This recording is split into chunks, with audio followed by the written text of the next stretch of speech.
Welcome to the Basic Bee podcast, a show for the wannabe SEO savvy service providers among us, for the coaches and consultants who dream of becoming known for their storytelling skills, not to mention the solopreneurs who straight up need to master all things social proof to increase sales.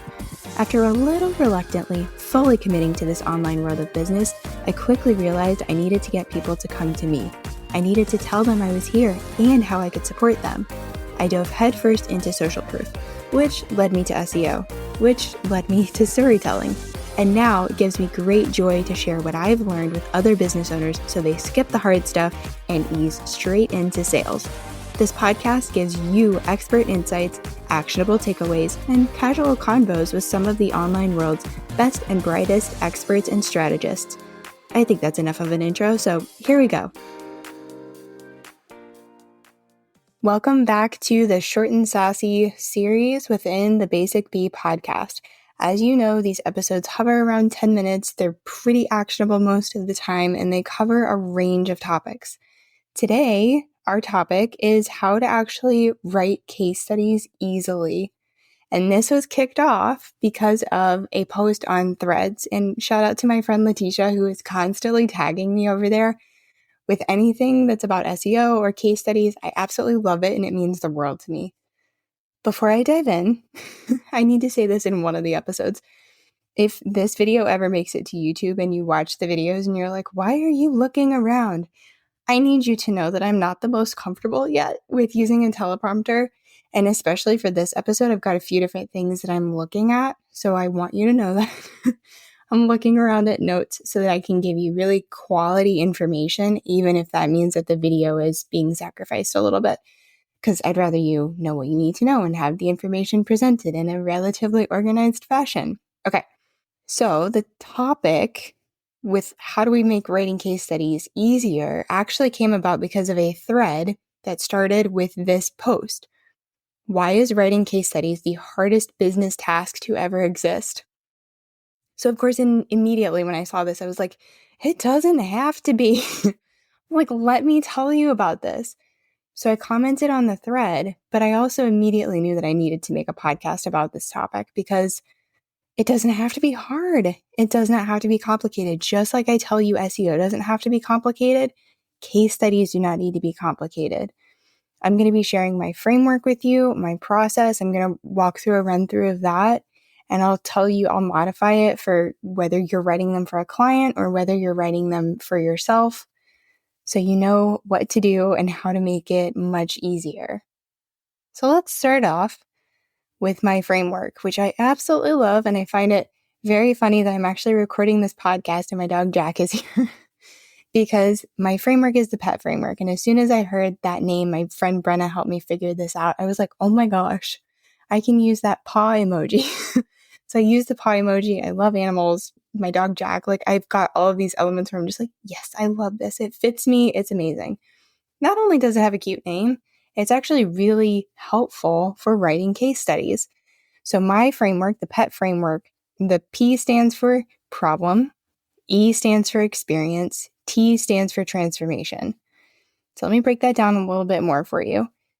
We're organizing the case study in my world. We're organizing the case study in this format. We're introducing them to the problem, the before, then we're walking them through the experience or the during, and then we're highlighting, hey, these were the transformations, these were the wins, this is the after of going through this course or working with the service provider. So that's the format that we're following here. You're welcome to borrow it. Please use it. I will give you some extra resources at the end of the episode, but please use this. I want you to. I created this not only for myself, but for you because writing case studies can be complicated if you don't have a framework or a process, if you don't feel like you have the motivation to write them. So P, problem. As I alluded to, this is kind of the before. Where were they stuck before meeting you? Why did they even go about this journey of trying to find someone like you, trying to find a course like yours, trying to find a service like yours?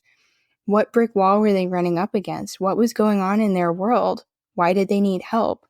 I'm giving you all of these questions. Start writing notes, my friend. E is for experience. What was their experience like working with you, going through your course, being in your membership? You can even extend this to products as well. But like, what was that actual experience using the thing, working with you, whatever that looks like? Expand on that. Share with the class. And then T is for transformation, or the after. And I will always, always harp on this, but there are internal transformations and external transformations. Internal transformations are emotional wins. They're emotional transformations. Did someone go from feeling really lost and confused to very clear on what their next steps need to be? Did they go from feeling really unworthy to being so incredibly confident? That really impacts someone's life. So what were those internal transformations? The external transformations are more, you have them. They're more tangible. That's the word I was looking for. You have them. There's data. There's numbers to back it up. There are before and after pictures. If you're a hairstylist, you've got the before and after photo. Make sure you take them. My dad sells windows. If you sell windows, your house is going to look different. Your electric bill is going to be different. Or if you have oil and you're in the Northeast, like whatever that is for you, what was the before? What was the during? What was the after? And I will say, because I get this kind of like eye roll situation, disbelief a lot whenever I do guest teachings on this, or even when I'm talking with my clients about this or my students. If you, quote unquote, only have internal transformations, those emotional transformations, you have the most impactful transformation at your fingertips. It doesn't always matter if you have those external ones. It doesn't matter if someone had an X amount dollar launch. It doesn't matter so much if someone saved, money on their electric bill. If they're happy, if they're getting compliments from neighbors, if someone's getting, a compliment on their haircut, on their hair color, that means the world. That makes someone feel really good. And that's what we connect with in the story. So, PET framework: problem, experience, transformation of the internal and or external variety. That is the framework. Now for the process. And I wanted to get into the process because when I was, again, over on Threads, and I'll make sure that I link this thread. When I was on Threads, I initially responded to the fact that this person was like, why is it so hard to write case studies? I thought the same thing that some of these other commenters thought, which was framework.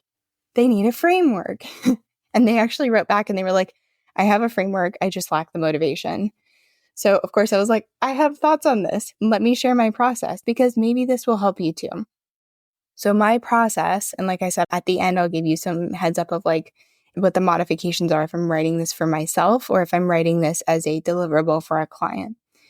No matter what, both my case studies for myself and my case studies that I'm writing for a client always start with some kind of interview. Either I'm doing the interview of my client or I'm interviewing a client's client. Things get really meta over here when I'm talking about case studies of case studies. Bear with me. So there's an interview. It could be a podcast interview. It could be a Facebook Live, like video interview. It could be an interview, like a video recording that's maybe just stored on Google Drive that they don't intend on sharing out with the world.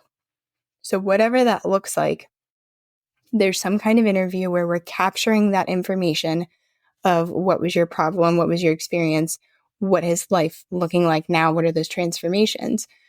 So I either conduct the interview and I have a good idea of this, or I am watching the interview or listening to it. I just realized I told you I was going to give you the modifications of writing case studies for myself and then writing case studies as a deliverable at the end. Clearly, we're just going to do this as we go. So interview has happened, and then I listen to or watch the interview back and I pull quotes. I want to hear from the clients what their words are. And we'll get to why in just a second. But I'm going to pull quotes. And from that, I'm able to create a story arc. I'm able to fill in, the story arc is the same thing as that PET framework. So I'm able to fill in what was the problem, what was the experience like, what are the transformations, are they internal, external, both? I'm able to create that story arc. After that, this is why I want to capture their words, these clients' words. This is why I want it, because then I do keyword research. And you bet your tushy that I am doing keyword research based on the social proof, based on the testimonial quotes. That is super key. So I do keyword research. Then I kind of create the SEO strategy, which you don't necessarily need to worry about unless you really want to. And then you could get the SEO basics checklist that I have. This is just how case studies are written in my world. They are story-based, they are data-driven with the keywords, and they do a really darn good job of marketing your business for you and of converting strangers or lurkers into clients, paying clients. I'll get off my soapbox. So after I do the keyword research, I create the strategy, then I'm writing a rough draft. And my friend, even though I am a case study copywriter, I still struggle with that shitty first draft. Get the crappy first draft out. So here's a couple of things that help me. One is actually having that story arc in the Google Doc.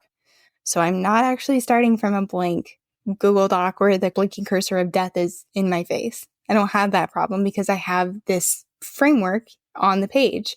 So I know exactly where I want to start. I know where I want to take it. I even include at the top, I'll say like, this is the big point that we want to emphasize, especially if I'm doing this case study as a deliverable for a client. I'm putting that big point that we want to drive home front and center for me so I don't lose sight of it. The other thing that I have in addition to the story arc is what is our giant call to action? Do we want to take people to a membership and get them in the membership? Do we want them to go to a podcast and become a listener and start following and leave a review? Do we want to get them in a course? Do we want to have them sign up for a program? Do we want them to fill out an intake form? And what does that look like? And there really needs to just be one big giant call to action, although there's going to be links in my world with the way I write case studies. There's going to be links throughout the case study.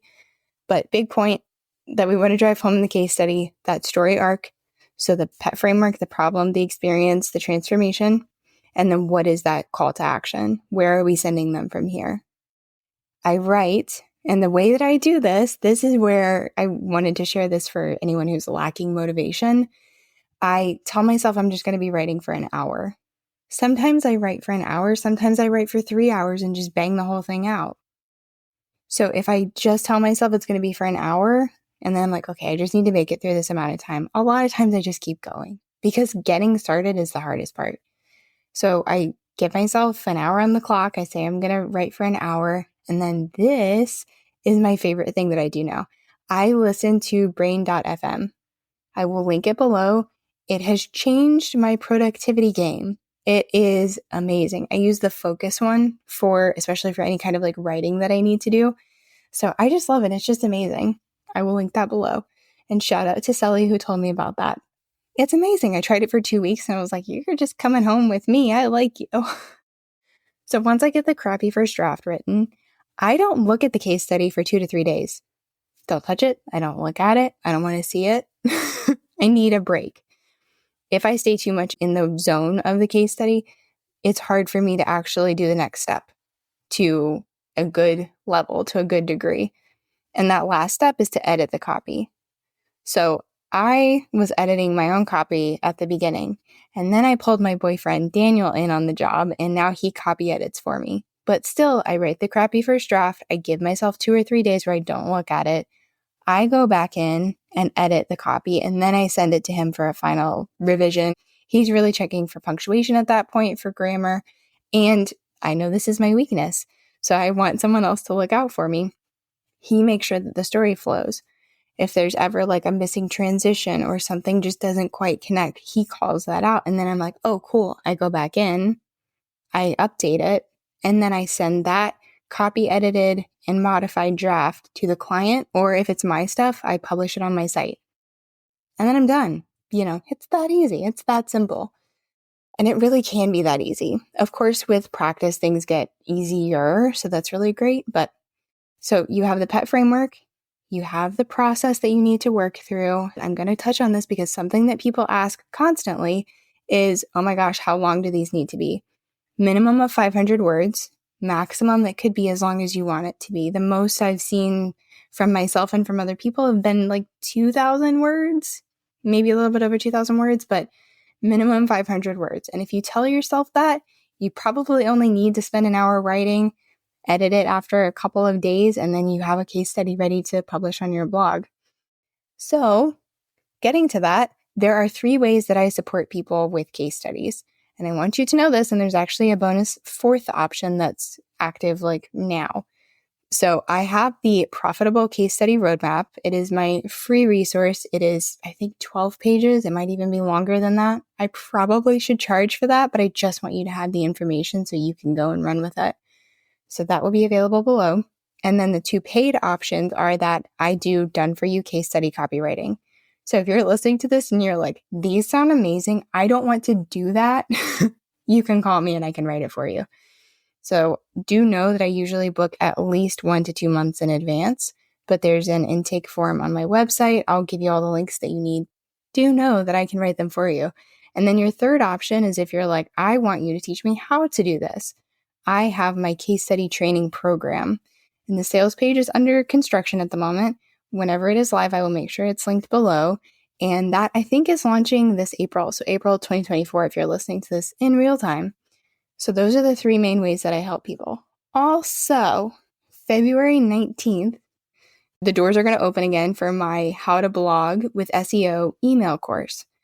In this email course, I spend time giving you a template for case studies, walking you through how you can make blogs about case studies and do it in a systematic, easy way. So that will also be available for you. I've gone over my time, so I'm just going to leave it there. And if you have any questions, come find me on Instagram, and I'll be happy to answer them for you. See you next time. That was really something, wasn't it? Let that really sink in and guide you toward being the answer to even more Googled questions. Thanks so much for joining me this episode. You are the reason this show exists and that it keeps growing. You know, thanks to all those follows and reviews. If you know someone who could benefit from what was shared, send it to them. We don't do shy around here. If you thought of clarifying or follow-up questions while listening, you know what to do. Say hi on Instagram. Check the show notes for all the things that were mentioned, and I'll talk to you soon, friend. Okay, you get it. You know SEO is important, but no, you're not interested in learning another skill. Who has the time? But who are you supposed to trust with the task of getting SEO to work for you? Someone who won't ghost you mid-project or treat you like a dum-dum lollipop. Someone who actually wants to empower you and your team with all things SEO. Hi, yes, it's me, Brittany, and you are the person I created the SEO packet for. You're curious, you want to understand this thing better, but like only a little bit. You don't actually want to do the doing. This way, you get the key SEO stuff super fast, and you get support throughout and beyond the project. No more letting Google gift you the wrong SEO strategy. Time to put the right words in the right places and get found online by the right people. Find all the info you need below.